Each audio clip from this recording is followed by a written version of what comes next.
checking in. This is J Dub here with you. Per usual, this is Blacker Than Usual. And we are here, downtown Nashville, at an amazing segment and place for education, for registration, for marriage, for what else can we do down here, Zach? Tell us. We do everything. We do everything down here. But it's not about the location, it's about the person that is here with us today. We have a special guest with us. Yes. Miss Vivian Whithoy. How are you doing? Doing fine, Jonathan. It's great to have you here. Great to be Thank here. you for taking time out to come and sit with us here at MassCtv and Blacker Than Usual. Tell the people if they don't know about you. They're missing out. So we're going to give them a little information here today. But if they don't know who Miss Vivian is, Queen Vivian is. Queen Vivian. Well, I wouldn't say that, but, and I would hope that Nashville has not missed out in reference to knowing who I am, being that I am the property assessor. Mm-hmm. But what I want to say is that as the property assessor of Nashville-Davidson County, it is a really blessing of a position that I serve in. But most importantly, that I am the property assessor of an awesome staff of more than 80 colleagues who go out and list and classify, identify, and appraise all the taxable properties in Davidson County.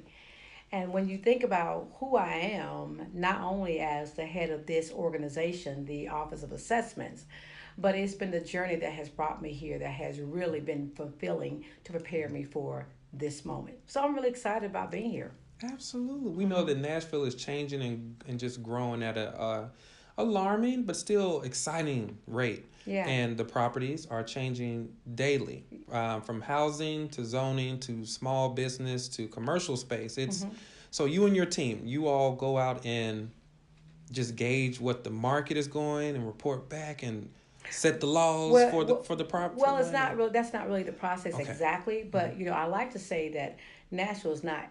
Is changing. Nashville has changed. Yes. And it has changed at a rapid rate, beginning somewhere around 2016 to see the data of those sales comparisons that we had to use for the 2017 reappraisal.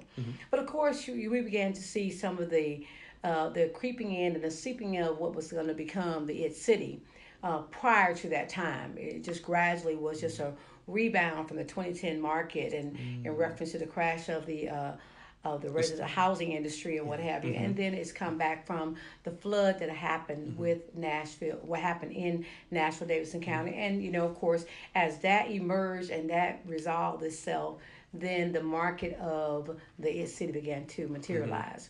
So when you think about the fact of reappraising, the reappraisal that happens every 4 years. The last reappraisal that occurred was when I came and was blessed to be the property assessor in 2016. September 1st is when I took office. The reappraisal occurred in 2017. The reappraisals occur every 4 years. So our next reappraisal will be 2021, hopefully after I'm elected in 2020. Absolutely. And I appreciate that. But when you think about the approach to valuation, we look at those approaches that are nationally recognized. And we look at the approach for evaluating whether it's residential or commercial property by utilizing the cost approach, income approach, or the sales approach, or some people call the marketing approach. Usually for home values, we use the market approach. And that is many times what people are more familiar with, when they're calling us and talking about the values that they've been given. In the market approach, we basically look at those sales that have occurred, and it would be sales of properties similar to your property. Many times people think that which is what is going on in Nashville, is that a home next door to them, an old home, someone sells it, and then they tear down that home and build this big mansion there. So you and your home that's next door to this new ultra modern home, people are believing that ultra modern home is going to dictate the value of their home. And it doesn't? No, it does not. Because when you are comparing, as it's called, market approach or sales approach, some people call comps, you want to compare like properties with like properties. Right. No two properties are identical or the same. There's always something different in the property, maybe visually known or or not seen. But nonetheless, we use that sales approach in order to arrive at this at the value of the particular property. And then, of course, with many of the commercial properties, we would use the income approach or the cost approach. Those are a little bit more complex in reference to how we arrive at value. But our staff is extremely credible in reference to using those approach and have all their credentials in reference to defend the value. So we're excited. I'm excited. I cannot say it anymore that I've been blessed to be here to be a leader of such a great staff. I rather not even call them my employees. I like to say they're my colleagues. We work hand in hand together, side by side, to be fair in reference to arriving at valuation for Nashville and Davidson County residents and commercial property owners. Absolutely. That sounds like things we all should be abreast of. That sounds like something. So what would you say the public needs, or you would like from the public to know about property assessing? Because what we have on different outlets, it's chatter even that property are being snatched up, that things are just being done incorrect. And I was like, no, times are changing, but I wouldn't say that Nashville's getting a bad hand or a bad shake at us. What would you like, or what would you say would be the best thing for citizens that are just hearing chatter to just understand how this process, you just gave us the insight and the structure, how it happens, for the folks out there that's still missing it? Yeah, well, it is a complex process, but it's something that can be understood. And we have, one of the things I've taken as the objective when I came on board is to really push the envelope of educating the consumer, the property owner. I think that's extremely important. Consumers make informed decisions when they are aware of how the process works. And I think the process should always be transparent. That's just the viewpoint that I come from. And I think many people will agree with that. So when I started on September 1, the very first thing that I did on September 15th was to provide a presentation along with one of my colleagues to a community group. And from that point on, as we went into the 2017 reappraisal year, we continue to educate the consumers about the process of how the valuating a property works. We want them to know that we don't just guess at the values. We take an approach that has been credible by many best practices and policies that are nationally recognized. And as I was saying before, cost, income, and the market approach. And so we are very serious, and we really want to get it right. We want Nashville to know, we want residents to know that we want to be fair in our values. So what is that a person should know just in general for the time that we have today? Remember that the reappraisal is every 4 years. Every 4 years. It is the opportunity where you will be given, it is the time when you will be giving a market value on your property as of 1/1 of the year of the reappraisal. So last reappraisal, 2017, the value you were provided was as effective as 1/1/2017. That value is going to stay the same for the next 4 years. It is for, and why? Because the value is for ad valorem tax purposes. For ad valorem tax purposes, for the purposes of taxation.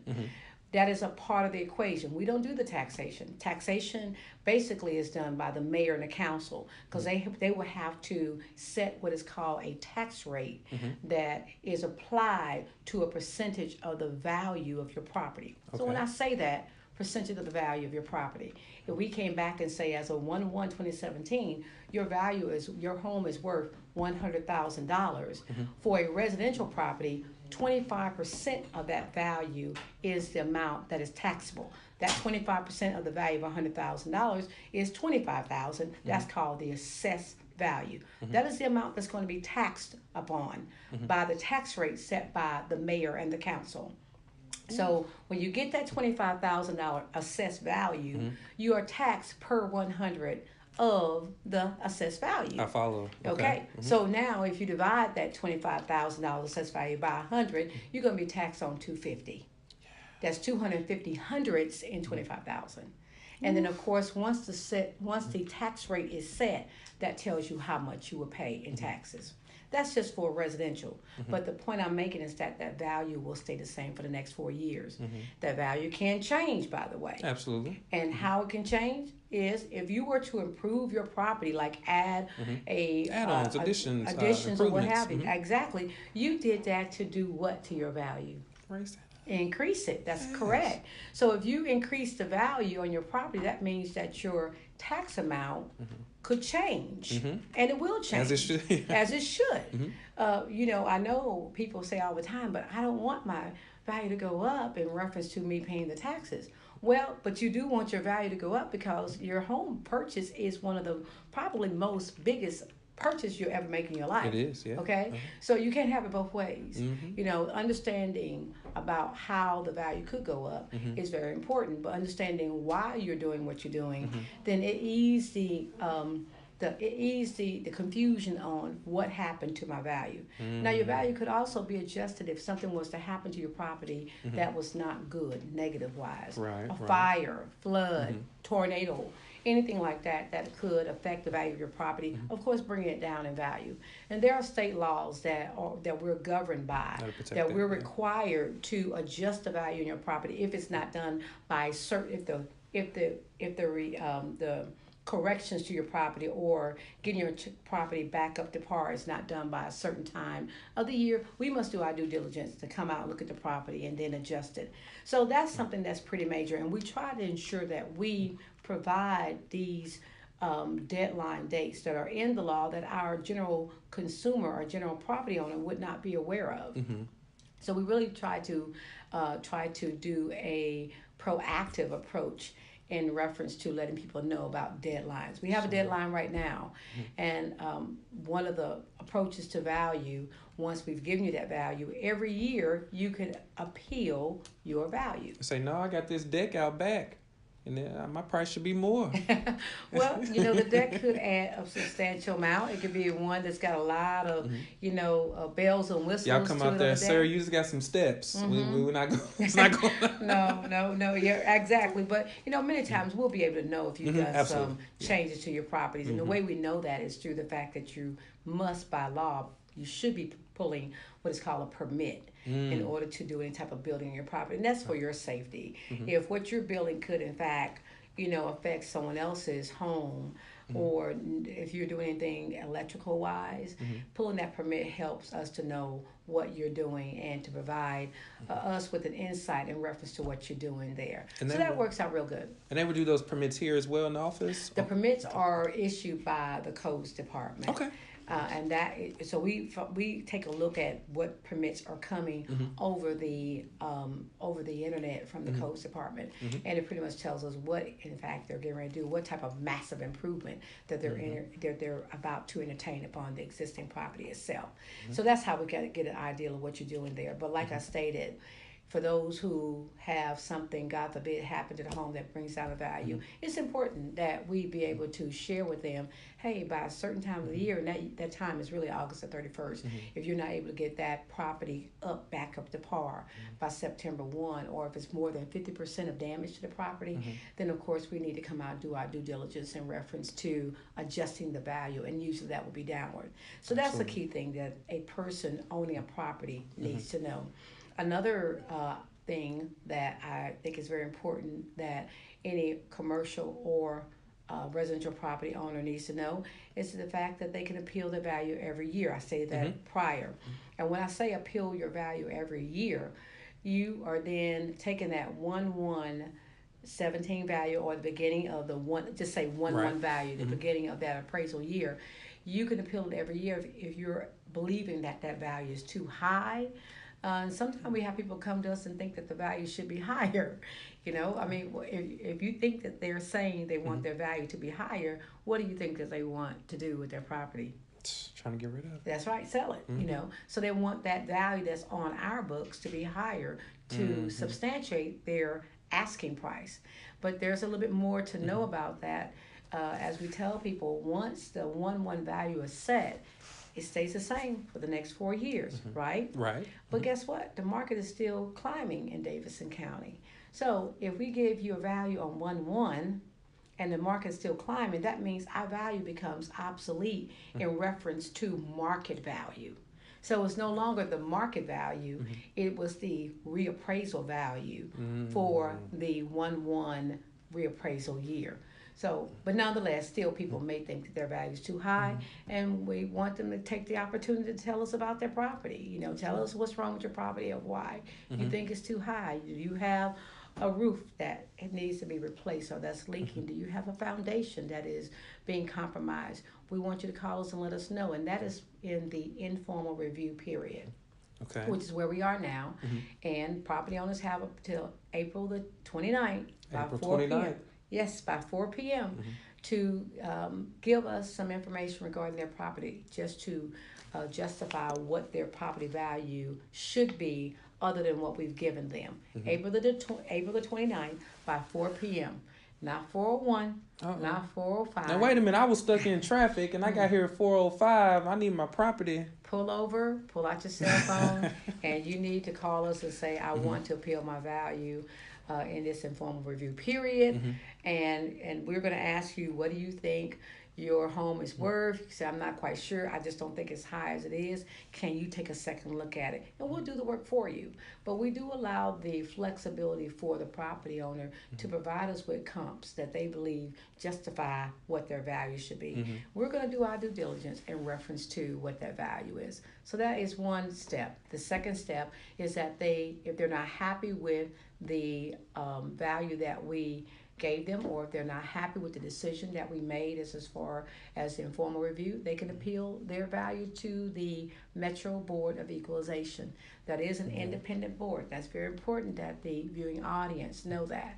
It's not my board. It is an independent board whose members are appointed by the mayor and they're confirmed by the council.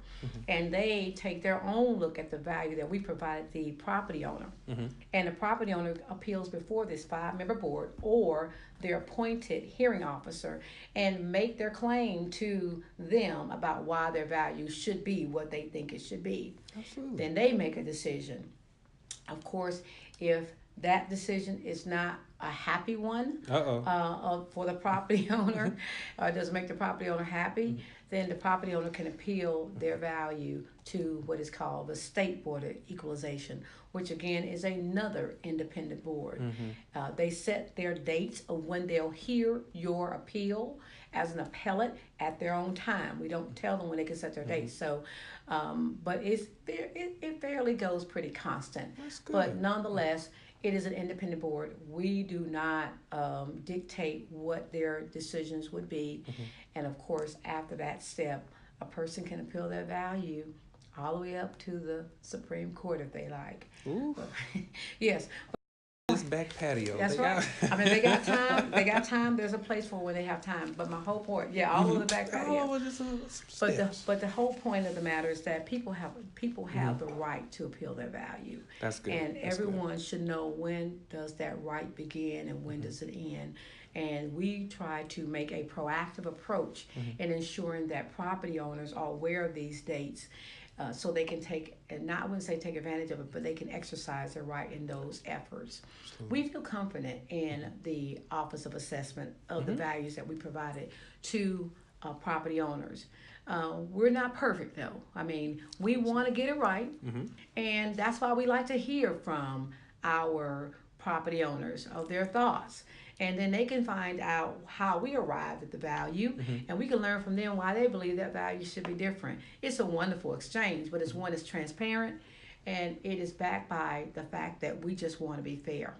Absolutely. Now, since we're on it right there, where can they can call? We'll post it and have it shared out, but do you have the website or somewhere they could? Yes. Where could they reach out for just maybe reappraisals, maybe for appeals, maybe just for open communication? Where's somewhere they can reach for? Well, one thing, they can always call our office. Okay, and our telephone number is 615-862-6080. I stand ready to talk with anyone that calls the office. Having an 80-person staff is awesome and excellent, especially with the staff that I have. They are outstanding. They are superb and they're all credentialed in reference to what they provide to the consumer, the property owner. But if anyone wants to speak with me, that is I'm excited about it. They want to talk to Ms. Wilhort directly. Yes. They want to get straight to Absolutely. Absolutely. Because there is no dumb question. The only dumb question, the one that's not asked. It is our commitment that we want to help the property owner understand how we arrive at their value. Absolutely. They can also take a look at our website. Okay. And just kind of play around where you can see some comparables in your neighborhood in reference to the value. We keep up-to-date sales, or some realtors who uses our website quite a bit. They call those comps. You can visit our website by going to www.padctn.org. That is Property Assessor, Davidson County, Tennessee. padctn.org. Okay. And just kind of click around there. The first thing that's going to show up is this beautiful woman named Vivian Wilhoit, who is there to greet you and say welcome to this website. But there you can find, you can see comps. You can look at your property. You can look at what the value of your property was provided as of 1/1/17. Okay. You will see the dates of the informal review and this deadline that's stating that you have until April the 29th by 4 p.m. to provide us with information. So it's clear. It's out there. It's public information. Yes, it is. Transparency is good. So that information is there. And you can also read about different types of programs, such as a person who may have 15 acres or more. They could get on what is called Greenbelt, which is a program that provides a concession by having property in basically rural area to preserve it in such a way. And it tells you all about the programs. It tells you about the State Board of Equalization board, as well as the Metro Board of Equalization, to tell you how they operate. You can also transfer from our site and go to the site of the trustee office, which is the Mr. Charlie Caldwell, who collects the tax amount, and it'll take you there to see, what are the amount of the taxes on a particular property. It is a wealth of information there, and we are excited to announce that we're working to increase the type of information that is being provided on the site through our computer assisted computer assisted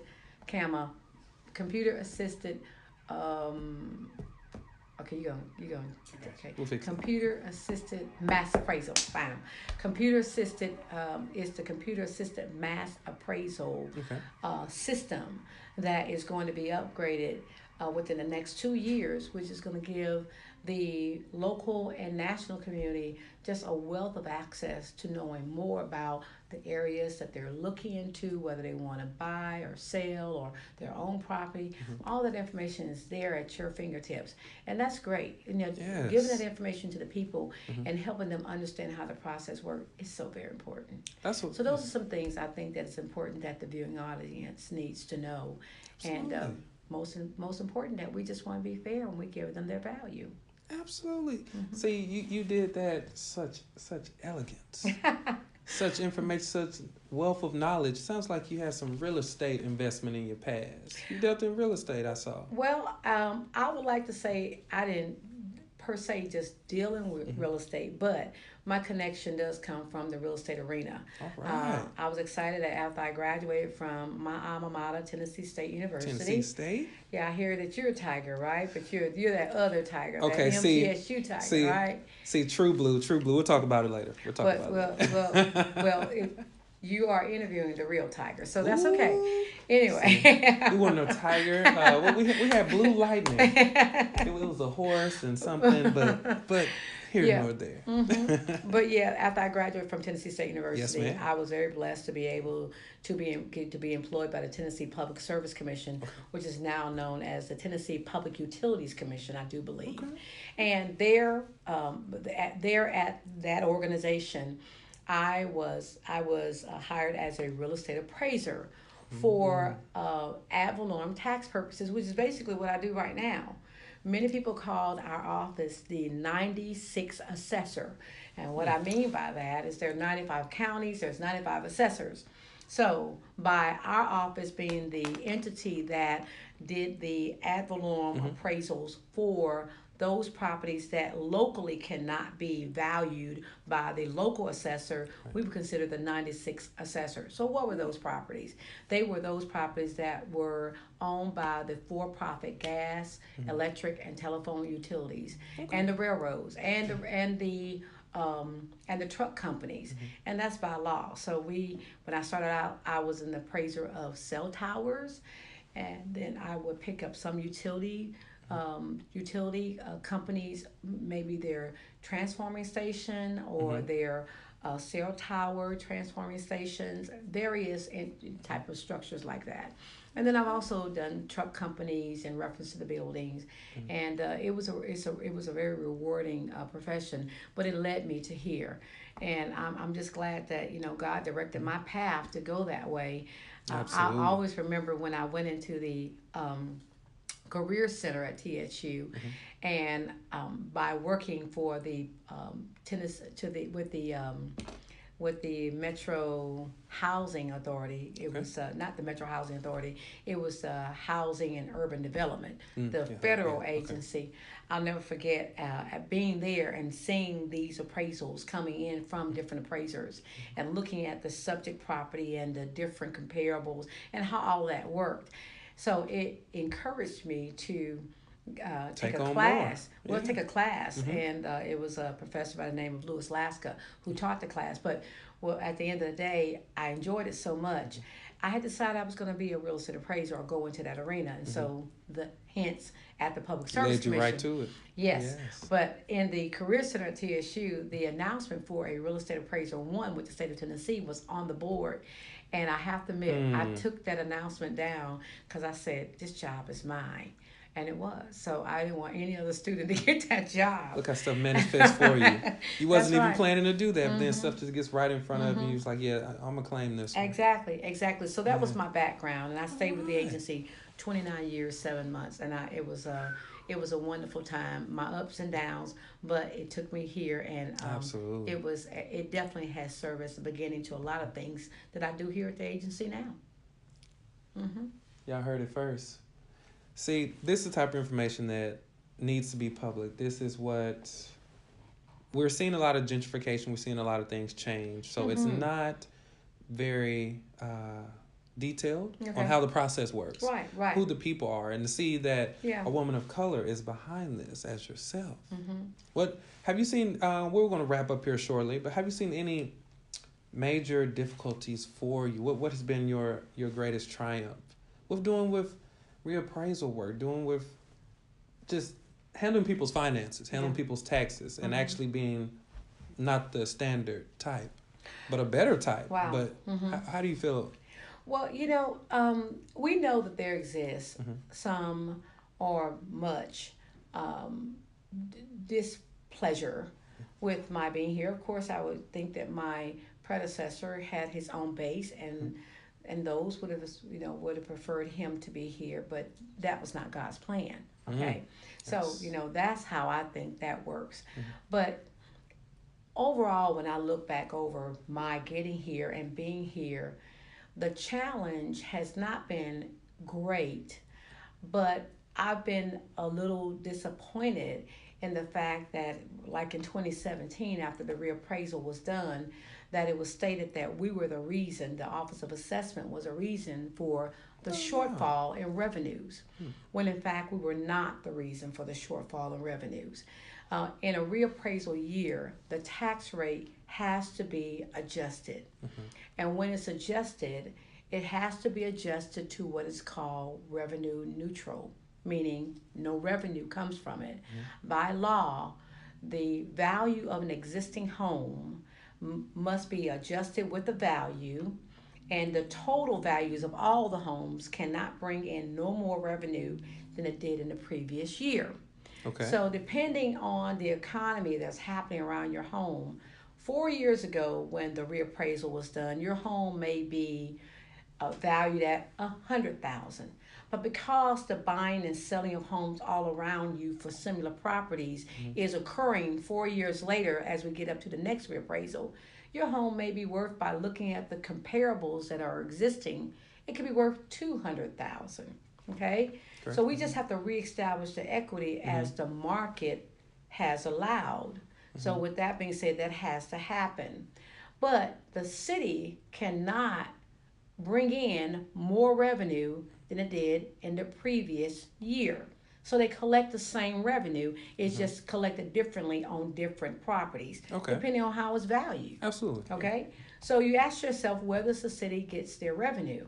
They get their in a reappraisal year.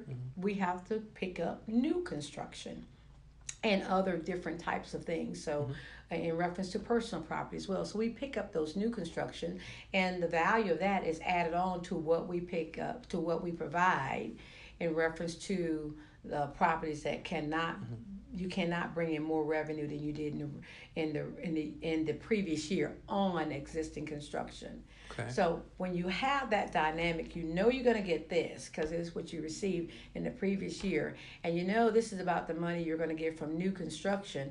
But you have to remember, people are appealing their values. So even in the existing construction, they're appealing their values.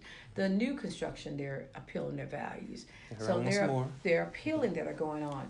But nonetheless, at the end of the day, the tax rate that's applied to the assessed value is a revenue neutral tax rate. So the city has to decide, the county mayor and the legislative body has to decide whether that tax rate that is the certified tax rate is going to be adequate enough to fund their budget. And if it's not adequate enough to fund their budget, what do they have to do? Increase the tax rate. Or you can do the opposite. Limit your spending. Well, now we like to spend. Well, that's fine and dandy, as long as it's not going to impact your budget. I mean, that's a pretty simple way of putting it. But at the end of the day, once we provided a person with their value, and the tax rate being set by the state as the zero revenue tax rate, then it's the decision of the legislative body that's locally to decide whether that tax rate needs to increase or not. We don't have anything to do with that. Right. So that's the reason why we've been a little disappointed to hear that people have said that publicly, and now since those who have said it better understand it, they don't say it anymore. But when you know better, you do better.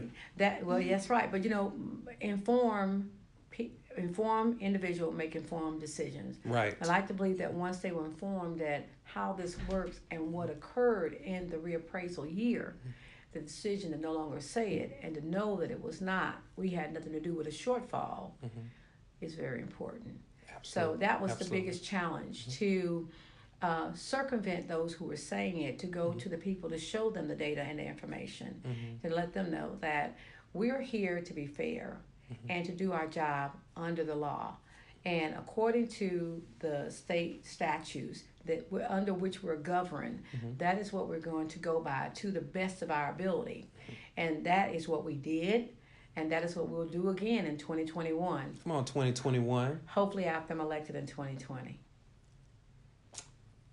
One more time, I didn't hear you. Hopefully after I'm elected in 2020. That's right. Is that the one you heard? Okay. That's what I heard. Yes, absolutely.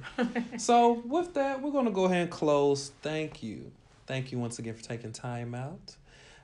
This has been a very informative meeting we had here. We don't get these meetings with you often. We caught you right before you left. Oh, wow. I'm glad you caught me. Yes. I'm glad you did. I mean, the best information is information that's been stopped and you've caught. So you caught it. Yes, Ms. Wilhoyd, we want to thank you again. MassCtv, Blacker Than Usual. There will be many more segments. We hope to have you back more. Any or the news, anything before we close, anything you want to mention or anything coming up currently next few months here? I know we're changing.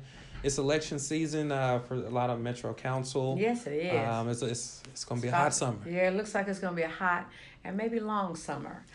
But I do want to say also to the viewing audience that, each year you have to remember, even though what I'm about to say does not actually operate in our office, we do take a proactive approach in making sure people know about these programs, tax freeze, tax relief, tax deferral. Yes. You need to make sure that you or your loved ones or anyone that you know that's of the age of 65 or older and on a fixed income as set by the criteria for those programs. So you definitely want to call 615-862-6330, which is Charlie Caldwell's office. He's the trustee. Yes. And he's been appointed from the state of Tennessee to approve and to get people on those programs. I think it's everyone's job to tell people about these programs. And we took a proactive approach right before the reappraisal year and during the reappraisal year to make sure that people knew about these programs and they need to get on them by April the 5th of every year and you have to qualify every year because during that time we knew that the values was going to increase by an average of 37%. Yes, for both. That's the combined average increase for both residential and commercial. Yeah. And we knew that people were going to be calling our office, you know, talking about their value. So we wanted folks to be protected, those who needed to be protected in reference to this forthcoming tsunami of increase that was generated by the economy. By those who are buying and selling the green to these astronomical values for purchasing a home or astronomical asking price and people accepting it and buying them. So we want people to be protective. So yes, keep in mind, and I think that folks should mark their calendar every year in December, that as soon as you unwrap the presents and you said, you know, Merry Christmas, you sit down to dinner, think about the fact that you got to get ready to apply for the tax freeze, tax relief, and tax deferral programs that can help you in reference to either freezing your rate for that year in reference to your value, or getting assistance for you to pay your taxes, and that's the relief program where the states provides you with a check of payment to help you pay your taxes. Or if you are a disabled veteran, 100%, or just disabled in general, 100%, you can also get on these programs, and the age is not a qualifying factor, just the fact that you're 100% disabled. You want to look into those programs. Get on them. They're all online. They're all online. www.padctn.org or call our office at 615-862-6070. And of course, the programs of who does the approval for them, that's Charlie Caldwell, and his number is 615-862-6330. We love working with him in his office, and we just feel like we make a great partnership for helping Davidson Countyans to know what's going on and what are their rights. There it is. There it is. The information will be reposted and shared at the bottom of this video. It's been great. Any questions you want to throw in here, man? All right. Well, watch out for Vivian 2020. 2020. Vivian Wilhoit, we're out. MassCtv, Blacker Than Usual. Peace. Yeah.